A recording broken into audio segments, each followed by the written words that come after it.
ક્યાંથી આવ્યા છો? રાજકોટથી. શું નામ તમારું? નટુભાઈ. નટુભાઈ. કેટલી ઉંમર તમારી? મારી 60 વર્ષ. 60 વર્ષ છે. તો કેમ રાજકોટથી તમારે અહીંયા વૃદ્ધાશ્રમ આવવું પડ્યું? છોકરા રાખતા નહોતા, 10 મહિનાથી કાઢી મૂક્યો હતો. મારા છોકરા એક વડોદરા છે, એક છે અંકલેશ્વર, બે નોકરી કરે. 10 મહિનાથી કાઢી મૂક્યા તમને? 10 મહિનાથી કાઢી મૂક્યા. ક્યાં રહેતા હતા અત્યાર સુધી તમે? હું રાજકોટ નોકરી કરતો હતો, 60 વર્ષથી, એટલે કાઢી મૂક્યો. હવે 60 વર્ષ થઈ ગયા, તમને સિક્યુરિટી નહીં રાખી. 15 દી ગોઈતું ના જઈડું. પછી હું મરવા જતો હતો.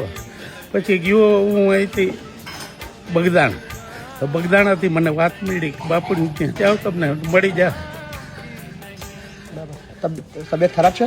અત્યારે તબિયત ખરાબ છે, બે દિવસે તાવ ને ટાઈટ ને આવે છે. દવા લીધી? 20 વર્ષથી ડાયાબિટીસ છે. હો.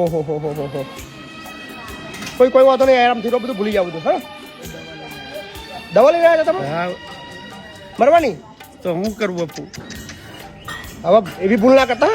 હવે તો મરવું નહીં ને? ના બાપુ, આપણે આશરો મળે તો કેમ મળે? હવે મરવાની. હા, હવે ભૂલથી બી એવું વિચારતા નહીં, બરાબર ને?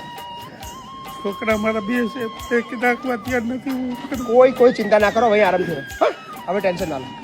હવે મરવાનો વિચાર ના લાવતા. હા, ક્યારે